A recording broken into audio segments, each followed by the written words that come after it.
예로부터 우리 인생 여정을 이 바다, 이 고해와 같다 그렇게 표현합니다. 어느 때는 광해 같은 인생, 하나님을 의지하지 않고서는 살 수 없는 것이 바로 광야인데 광해 같은 인생이라고 표현하지만 고해와 같은 그런 인생이다. 이제 바다를 건너 이제 배를 타고 건너갈 때 언제 광풍을 만날지 또 어느 때 이제 암초에 부딪히는지 아무도 모르고 살아가는 인생 여정에 보면은 참 파란만장한 그런 일들이 많이 있죠. 나이 드신 어르신들 이렇게 예배함 속에 이 자리에 계신 분들이 많은데 지나온 날 삶의 발자취를 돌아 오늘 찬양을 드린 것처럼 이 세상에 근심된 일이 많고 또 이상의 곤고한 일이 많고 정말 이상에 얼마나 그 힘든 여정 속에 어려운 일들이 많이 있습니까? 그래서 우리 인생은 이제 고해와 같다 그렇게 표현하는 것입니다. 오늘 본문에 보면은 제자들이 예수님을 모시고 이제 저녁 무렵에 이제 바다를 건너가다가 광풍을 만났지요. 얼마나 참 이 광풍 만나 그들이 두려워하고 떨고 있을 때 주님께서 그들을 이제 바다를 꾸짖고 잠잠해서 그들을 목적지까지 무사히 가게 한 사건이 우리가 잘 아는 본문의 내용입니다. 이 고해와 같은 이 세상, 사실 본문에 이 바다, 갈릴리 바다 혹은 디베랴 바다라고도 표현하고 혹은 어떤 갈릴리 호수라고도 표현하는데 제가 기억하기로는 2007년도에 성지순례 때 이 바다, 예수님이 걸으셨던 이 사진 보니까 17년 전인데 꽤 젊게 보이네요. 저도 이 고해 같은 세상 살다 보니까 많이 지금 그때의 모습과 제가 볼 땐 별로 달라진 게 없는 것 같은데 여러분들이 웃는 걸 보니까 너무 많이 고해 같은 세상 살다 보니까 이렇게 되었습니다. 참 어린아이가 이렇게 태어났을 때 보면은 방긋이 웃는 모습을 보면은 부모 입장에서는 너무 기쁘고 좀 행복하게도 보여지지만 때로는 잠든 모습을 보거나 그럴 때는 야, 앞으로 이 고해 같은 이 세상을 우리 아이가 걸어갈 생각하면 정말 인간적으로 보면 부모 입장에서 많이 염려가 되죠. 이제 건강하게 자라야 되죠. 또 우리 유치원부터 얼마나 힘듭니까? 또 이제 초등학교라든지 중학교, 고등학교, 대학교로 끝납니까? 또 취업 걱정해야지, 또 결혼 걱정해야지. 평생 진짜 이 고해 같은 그런 세상을 우리가 살아가고 있다. 부인할 수 있는 사람은 아무도 없는 것 같습니다. 저는 이제 목회자 입장에 보면은 목회자의 길을 가려고 하는 또 가고 있는 후배를 볼 때 정말 저는 이제 어떤 면에 보면 하나님 은혜로 무사히 이제 목회 후반전 중에 후반전을 제 여기까지 달려왔지만 제가 이렇게 걸어보면 참 이 길은 갈 길이 인간적으로 생각하면 아니다라 이런 생각 들 때가 많이 있어요. 그러나 정말 사명을 가진 그런 사람이라고 한다면 그런 목회자라고 한다면 정말 주를 위해 주 나라를 위해 살기에 가장 좋은 환경이 바로 목회자의 길이다. 그런 생각하면 좋지만 그렇지 않으면 보면 어떻게 이들이 어려운 시대에 목회하나 이런 생각하면 저도 인간적으로 참 걱정도 되고 후배들을 보면은 어느 때는 염려 아닌 염려 들 때가 많이 있습니다. 이 고해 같은 이 바다. 그래서 오늘 이 본문을 보면은 이 바다는 우리 이 세상의 어떤 우리가 살아가는 세상의 축소판이다 이런 생각이 되어집니다. 지금 우리는 이 바다와 같은 그런 세상을 지금 살아가고 있습니다. 이 바다 하면은 긍정적인 면에 보면은 우리에게 주는 유익들이 굉장히 많이 있습니다. 이 우리가 쓰는 에너지 석유의 3분의 1이 바다에서 나오지 않습니까? 그리고 뿐만이 아니라 이산화탄소 75%를 바로 이 바다에서 이렇게 다 이제 뿜어내고 그것을 뭡니까 이렇게 없애버리고 그러나 우리가 또 마시는 이 산소 70% 이상이 바로 이 바다에서 이 산소를 우리가 이렇게 발산해서 우리가 참 이 땅에서 별일 없이 살도록 하는 것입니다. 그것뿐만입니까? 이 지구에 많은 사람들이 바다 주변에서 70% 이상이 통계에 의하면 바다 주변에서 살아가고 있는 겁니다.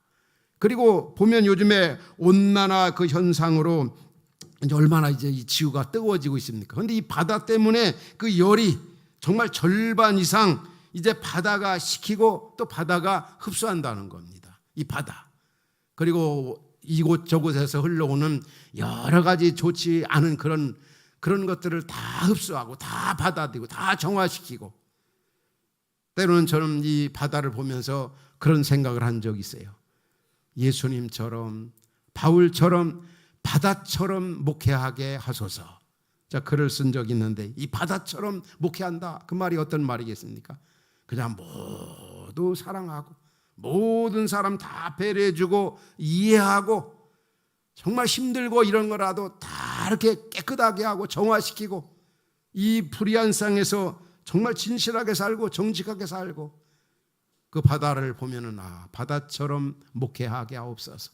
바다처럼 우리 성도들이 우리가 살게 하옵소서. 이 바다가 주는 이 고해 같은 세상 속이지만 이 바다가 주는 또 좋은 그런 메시지, 다른 사람에게 유익을 주고, 오늘 본문을 보면은 우리에게 그런 생각이 되어집니다. 예수님이 제자들과 함께 이제 바다를 타고 목적을 향해서 가는데 풍랑을 만났습니다.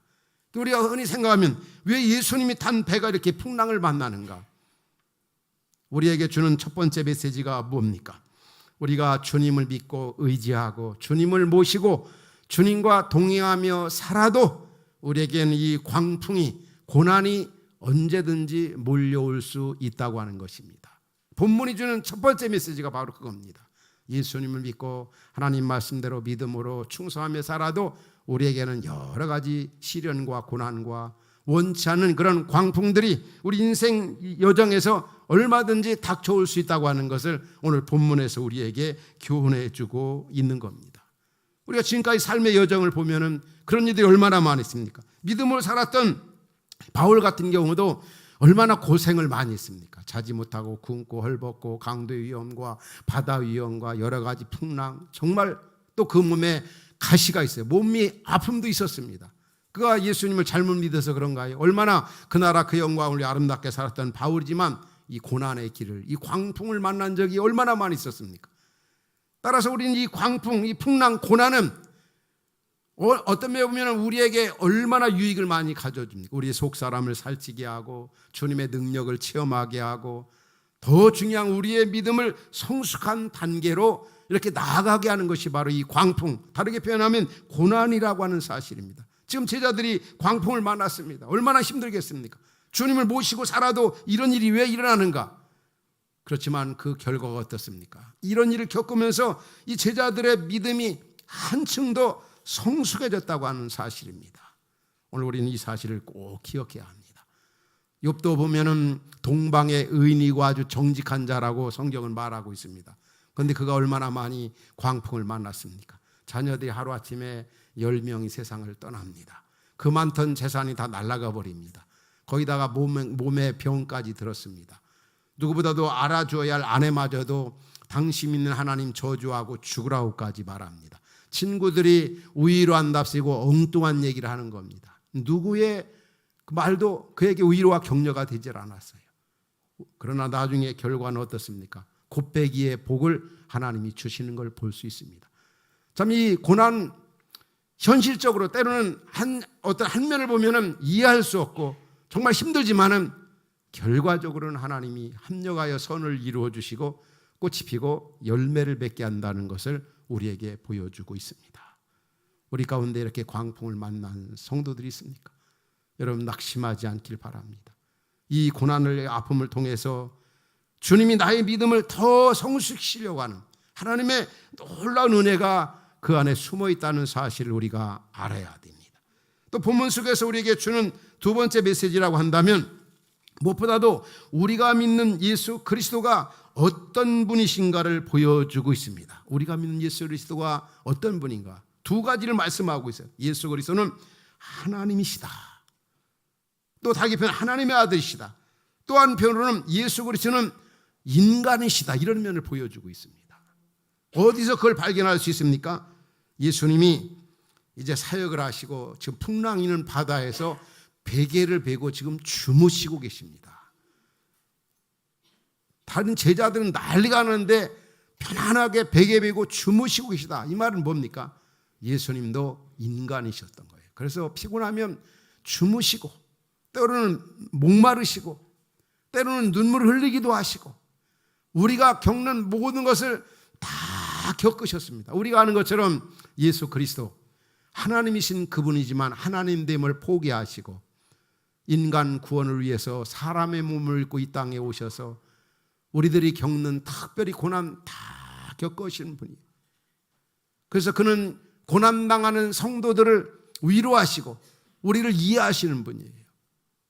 우리 히브리서 4장 15절에 뭐라고 말씀합니까?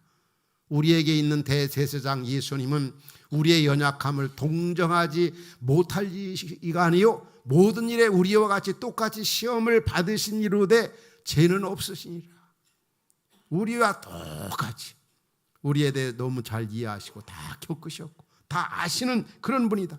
그분은 히브리서 5장 7절에 오면은 세상에 계실 때, 육체로 세상에 계실 때 죽음에서 능히 구원하실 하나님께 심한 통곡과 눈물로 간구와 소원을 올렸고 얼마나 많이 예수님이 울으셨는지 모릅니다. 사명 감당하시면서 또 지혜 빠져가는 그런 회개치 않는 그런 사람들을 보면서 얼마나 많이 우셨는지 모릅니다. 그렇게 예수님은 바로 인간이라는 면을 보여주고 인간이지만 죄가 없으신 분이다. 따라서 오늘 또 예수님이 하나님이라는 사실이 어디서 나타납니까? 풍랑이는 바다, 위험상 속에 있는 그 제자들을 구원하시려고 오늘 본문 38절에 오면은 예수께서 깨어 바람을 꾸짖으시며 바다더러 이르시되 잠잠하라 고요하라. 이 자연을 지배하신 하나님, 바로 우리가 믿는 예수 그리스도는 바로 하나님이시다. 한번 따라합시다. 하나님이시며 인간이시다. 그분은 그러면서 죄가 없으신 분이에요. 그럼 왜 예수님께서 이 본문 이 갈릴리 바다 안에서 자신이 하나님됨과 자신이 인간됨을 우리에게 보여주시고 왜 우리를 구원하실 예수 그리스도는 완전한 인간이면서 완전한 하나님이셔야 했는가? 이게 바로 구원자의 자격이거든요.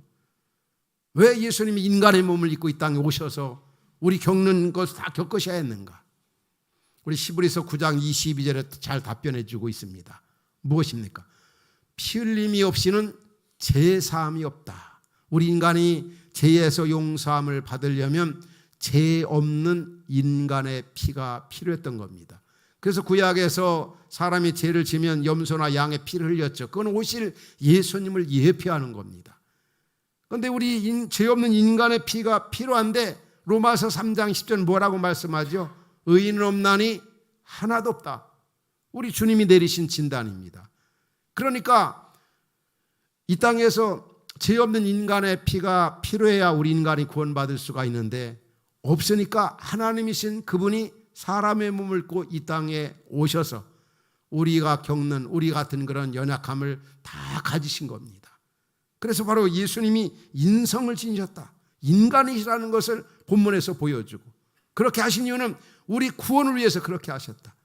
또 예수님이 하나님이시라는 면을 어디에 보여줍니까? 풍랑을, 이 자연을 지배하시는 분이다. 잠잠하라. 우리 주 예수 그리스도는 사람이 묻고 이 땅에 오신 인간이지만 그는 하나님이셨습니다. 그래서 우리가 믿는 예수 그리스도를 정확한 고백은 예수 그리스도는 하나님이시다. 예수 그리스도는 완전한 인간이다. 이 두 가지 고백이 확실해야 됩니다. 어느 한 부분만 고백한다면 그러면 이단이 될 수가 있는 겁니다. 특별히 초대교회 때 근호시소주의자들이 그랬습니다. 육체는 악하고 물질은 악하고 영은 선한 거다. 그런데 어떻게 하나님이신 그분이 더러운 육체를 입고 이 땅에 오셨겠느냐. 그런데 요한 1서에서 우리에게 뭐라고 말합니까? 예수께서 육체로 오신 것, 인성을 지니신 것을 부인하는 영마다 적그리스도니 이런 사람하고는 인사도 하지 말라고까지 말합니다. 오늘 갈릴리 바다, 풍랑이는 바다에서 우리 주 예수 그리스도께는 우리의 구원자 되심을 인간이다, 하나님이다, 이 풍랑을 잔잔케 하시면서 우리에게 보여주고 있습니다. 이 사실을 보면서 우리의 구원을 위해서 예수 그리스도께서 하나님됨을 포기하셨다, 또 사람의 몸을 입고 이 땅에 오셨다, 이 부분에 대해서 우리는 감사하면서 그 예수 그리스도를 믿고 그 예수 그리스도의 말씀대로 순종하며 사랑하며 살아가는 그런 은혜가 말씀 듣는 여러분 모두에게 있기를 주의 이름으로 축원합니다. 또 이 갈릴리 바다의 풍랑이는 이 바다에서 나타나신 우리 주 예수 그리스도는 어떤 분이십니까? 무엇보다도 주권자가 되시는 분이시다. 주권자가 되시는 하나님 아버지. 우주 만물을 다 엿새 동안에 창조하셨지만 창조하신 것도 끝내지 아니하시고 그 창조하신 것을 다스리고 정복하고 통치해 나가시는 분이 우리가 믿는 주권자 되시는 하나님 아버지십니다. 어떻게 풍랑을 잔잔케 하실 수가 있겠어요? 하나님이시기 때문에 그게 가능한 겁니다. 그분은 다스립니다. 자연을 지배하시는 하나님. 사실 하나님 되심을 우리 복음서에서 많이 나타나죠. 귀신을 제어한 일이라든지 그 다음에 또 보면 각색 모든 질병을 고치신 일이라든지 이런 것들은 하나님이 아니면 할 수 없는 일들을 바로 이 복음서에서 오늘 본문상에서도 이 자연을 잠잠케 하고 풍랑을 잔잔케 하시는 예수님의 모습 가운데 알 수가 있습니다. 우리가 이 땅에 와서 주권자 되시는 우리 하나님 아버지를 우리 아버지로 삼고 그분의 통치와 다스림을 받으며 살게 되기 얼마나 감사한 일입니까? 요즘에 AI 시대다 해가지고 AI가 세상을 이끄는 어떤 요즘 뉴노멀 시대다, 또 제4차 산업혁명 시대다. 사실 이런 것들이 이끄는 것 같지만은, 이런 것들이 세상을 지배하는 것 같지만, 이런 것들이 세상을 다 장악하는 것 같지만, 이것도 역시 사람이 만든 것이고 궁극적으로는 하나님이 통치하고 지배해 나가시는, 하나님과 비할 때 되는 것이 비교가 되는 것이 아니라는 거죠. 사실 AI가 어떤 그 긍정적인 면에 좋은 면도 참 많이 있죠. 그렇지만 소극적인 측면에 보면은, 멀리 보면은 그럴싸하게, 때로는 뭐 요즘 보도되는 걸 보면은 뭐 가짜 뉴스를 만든다든지, 또 이 어떤 저작권에 대해서 위반한다든지, 또 보면은 여러 가지 어떤 빈부격차 이런 부분에 대해서 크게 이게 나타나게 한다든지, 뭐 이런 등등의 이 소극적 측면에 보면은 뭐 AI가 세상을 다 지배하는 것 같지만 결코 그것까지 다스리고 지배하는 분은 주권자 되시는 하나님 아버지다. 우리가 참 이 불안한 시대 속에 살고 있습니다. 그렇지만 결코 우리가 불안하지 않은 이유가 뭡니까? 주권자 되신 하나님이 우리의 아버지가 되시기 때문에. 그래서 우리가 잘 아는 하나님의 주권을 가장 강조하는 로마서 11장 36절에서 뭐라고 말씀합니까? 바로 만물이 우리 주에게로부터 나오고 주로 말미암고 주에게로 돌아갑니다. 시작과 과정과 마무리하시는 분이 바로 주권자 되신 우리가 믿는 하나님 아버지라고 하는 사실이에요. 얼마나 감사한 일입니까? 이 파도가 많고 광풍이 일어나는 속에서도 편안한 마음을 가질 수 있는 것, 이 일을 다스리고 주관하는 분이 우리 주 예수 그리스도가 내 안에 계시고 나와 함께 하시다. 이런 믿음을 가질 때, 이런 주권신앙을 가질 때 어떤 상황 속에도 우리는 감사할 수가 있고 평안한 마음을 가질 수가 있는 것입니다. 우리가 한 대로 이 제자들이 지금 그 예수님으로부터 3년 동안 교육과 훈련을 받았지만은 막상 이 풍랑이 일어나니까 어쩔 줄을 모르는 거죠. 사실 그들은 이 갈릴리 바다에 대해서 누구보다도 잘 아는 사람들입니다. 우리가 잘 아는 베드로라든지 요한이라든지 야고보라든지 안드레, 다 이 어부인 사람들입니다.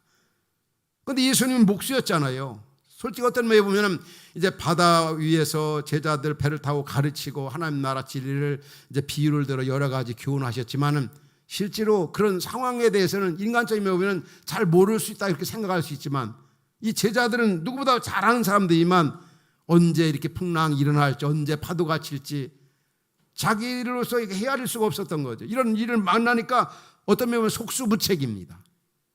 그러나 주권자 되시는 우리 하나님 아버지는 이런 부분에 대해 다 다스리고 통치하셨습니다. 잠잠하라, 고요하라, 그대로 되어졌습니다. 따라서 우리는 여러 가지 어려운 시련과 고난과 인간적으로 할 수 없는 그런 일이 만날 때 어떻게 되겠습니까? 바로 이 주권자가 되시는 하나님이 우리의 아버지시다. 모든 일이 그분 안에 달려있다. 그분이 다스린다. 이런 믿음을 가질 때, 그분이 모든 걸 다스리고 주관하고 그분으로 말미암아 이 주권신앙을 소유하고 살아갈 때 악한 제 파도가 많은 이 고해 같은 세상 속에서 승리의 삶을 살아갈 수가 있다고 하는 것입니다. 그래서 잠언 3장 6절 우리에게 뭐라고 말씀합니까? 같이 읽겠습니다. 시작. 너는 범사에 그를 인정하라. 그리하면 내 길을 지도하시리라. 그분께 다 내어 맡기는 겁니다. 참 그분에 비할 때 피조물이 인간은 얼마나 나약합니까? 오늘 보면서도 우리가 느끼는 게 뭡니까? 참 우리 인간은 연약하구나. 참 연약하다. 위대한 바울 같은 경우도 나는 연약한 것 외에는 자랑할 것이 없다고 그랬습니다. 하나님의 은혜가 아니면 살아갈 수 없는 우리들입니다. 또 이 풍랑을 만난 그들의 모습을 연약하다는 것뿐만이 아니라 우리 인간은 한치 앞을 내다볼 수 없는 게 우리 인간이다. 우리가 코로나 시기 3년 이상을 겪었지만은 그렇게 코로나 기간이 오래 갈 줄 누가 알았겠습니까? 이 제자들도 예수를 모시고 목전을 향해 갔지만 특별히 시간적으로 봐도 저녁 때입니다. 이렇게 광풍이 일어날 줄을 누가 알았겠습니까? 모르고 출발한 거죠. 이게 우리 인간이라는 거죠. 그래서 우리는 순간순간 주권자이신 우리의 구원자이신 하나님을 의지하면서 배를 타고 먼 바다를 항해하는 것처럼 우리 이 세상에서 지금 영원한 천국을 향해서 가는 겁니다. 우리 한치 앞을 내다볼 수 없어요. 우리 성경 우리에게 뭐라고 교훈합니까? 잠언서 27장 1절에 오면은 너는 내일 일을 자랑하지 말라. 하루 동안에 무슨 일이 날지 알지 못하는 것이 우리 인생입니다. 찬송가 가사에도 그런 가사가 있습니다. 이 초로 인생 살 동안 내가 편할지 또 무슨 일을 만날지 난 알 수 없도다. 또 짧을지 길지 나는 알 수 없도다. 그러나 내 모든 형편 잘 아시는 주께서, 주권자인 주께서 내 인생을 책임져 주실 것이다. 내일 일을 자랑, 하루하루 단호히 살아가라. 우리 세 가족 중 우리 부부가 아기 출산을 앞에 두고 저 지난주에 이제 기도 부탁을 해서 제가 기도를 했습니다. 그런데 이름을 두 가지 이름을 가지고 있더라고요. 하나 아주 굉장히 거창한 이름입니다. 온 누리의 복음을 전하는 온 누리 비슷한 그런 이름. 그리고 하나 이름은 하루라는 이름. 그 목사님이 두 가지 이름 중에 어떤 게 더 좋을 것 같으냐고. 당연히 저는 그렇게 표현했습니다. 이름을 지을 때 부모 중심보다는 앞으로 미래지향적으로 아이들에게 부담을 주지 말아야 된다. 그런데 제가 볼 때는 하루가 너무 좋은 것 같다고. 하루하루 살아요. 내일 일은 난 몰라요. 하루하루 살아요. 하루하루 단호히 살아가는 거. 그런데 모르겠어요. 출산 이후에 이름을 그대로 지었는지 모르지만 이 하루하루 주님을 의존하면서 살아가는 이 삶이 얼마나 이 주권자이신 하나님 앞에 다 내어맡기고 살아가는 삶이 얼마나 중요한 의미 있는 그런 삶이 되겠습니까?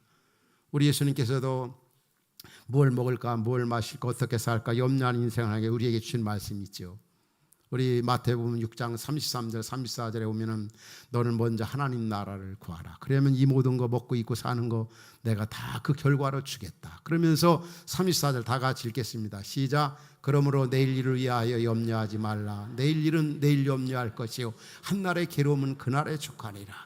내일 일은 내일 하루하루 단 의존하면서 살아가라. 그래야 할 때 행복하게 의미 있게 보람 있게 풍랑 많은 세상에서 평안을 유지하며 살아갈 수가 있다는 것입니다. 특별히 고난이 풍랑이 주는 유익이 참 많습니다. 하나님을 만나게 하고 하나님을 의지하게 하고 하나님의 능력을 체험하게 합니다. 그래서 우리는 무엇보다도 항상 우리가 하나님을 의지하며 살아야 되겠지만은 고난의 때, 풍랑일 때 우리 시편 50편 15절에 우리가 잘 아는 말씀이 이런 말씀이 있지 않습니까? 너희가 환난 날에 나를 부르라.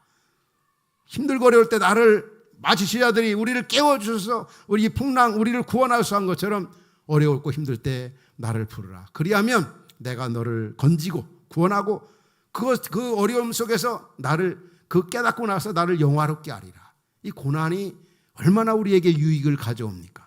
그래서 예레미야 33장 3절에 너는 내게 부지라. 내가 응답하겠고 내가 알지 못하는 크고 은밀한 일을 내게 보이리라. 이 기도할 때 하나님 앞에 부르짖을 때 그 응답으로 말미암아 하나님이 어떤 분이고 하나님이 사랑이 많고 긍휼이 많고 하나님이 나를 사랑하시고 이게 성령 충만함이고 하나님 기도할 때 하나님이 그 놀라운 은혜를 주신다고 하는 사실입니다. 그래서 시편의 기자가 시편 119편에서 그렇게 고백하잖아요. 내게 고난당한 것이 내게 유익이라. 고난당한 거, 광풍을 당한 거, 어려움 당한 거, 아파 본 거 내게 유익이라. 오히려 이것을 통해서 주의 윤례를 배우게 되었다. 하나님을 깊이 만나게 되었고 하나님이 하신 일을 깨닫게 되었다는 것입니다. 따라서 우리는 어떤 고난과 환난 속에서도 낙심하거나 좌절하지 말아야 할 이유가 바로 여기에 있는 것입니다. 우리의 평생 살아가면서 우리에게는 두 가지 때가 있음을 성경은 말씀합니다. 전서 7장에 보면은 곤고한 때와 형통할 때가 있다고 말씀합니다. 그래서 곤고할 때는 너 자신을 좀 깊이 돌아보고, 또 형통할 때는 하나님 앞에 기뻐하라는 겁니다. 여러분 지금 곤고한 때 혹은 광풍의 때입니까? 깊이 이 기간이 정말 하나님을 만날 만한 때다. 하나님 은혜를 체험할 만한 때다. 하나님 앞에 이런 때 하나님의 은혜가 어느 때보다도 많이 내가 받을 수 있는 때다. 이렇게 긍정적으로 생각하라는 거죠. 말씀을 정리하겠습니다. 오늘 우리는 이 고해와 같은 그런 세상을 살아가고 있습니다. 지금까지도 살아왔고 지금도 살고 있고 앞으로도 그럴 것입니다. 우리가 주님을 의지하고 주님과 동행하지만 주님의 허락하는 한도 내에서 우리에게는 어떤 광풍이 불어오는지 모릅니다. 때로는 그 광풍이 자녀로 인해 올 수도 있고, 어떤 건강으로 올 수도 있고, 어떤 경제 문제로 올 수 있고, 때로는 어떤 사람과의 관계 문제로 올 수 있습니다. 또 다른 측면에 생각하면 우리가 살고 있는 세상이 얼마나 불안합니까? 핵 문제라든지 자원 고갈 문제라든지 기후위기의 어떤 변화 문제라든지, 정말 어떻게 생각하면 얼마나 불안한 이 세상에 살고 있는지 몰라요. 이 불안에 대해서 여러분들 어떻게 대처하시겠습니까? 어떻게 대응하시겠습니까? 무엇보다도 오늘 본문에 나타나신 우리 주님, 갈릴리 바다 광풍중에 나타나신 주님을 바라보는 것입니다. 그분이 바로 우리의 구원자 하나님이시다.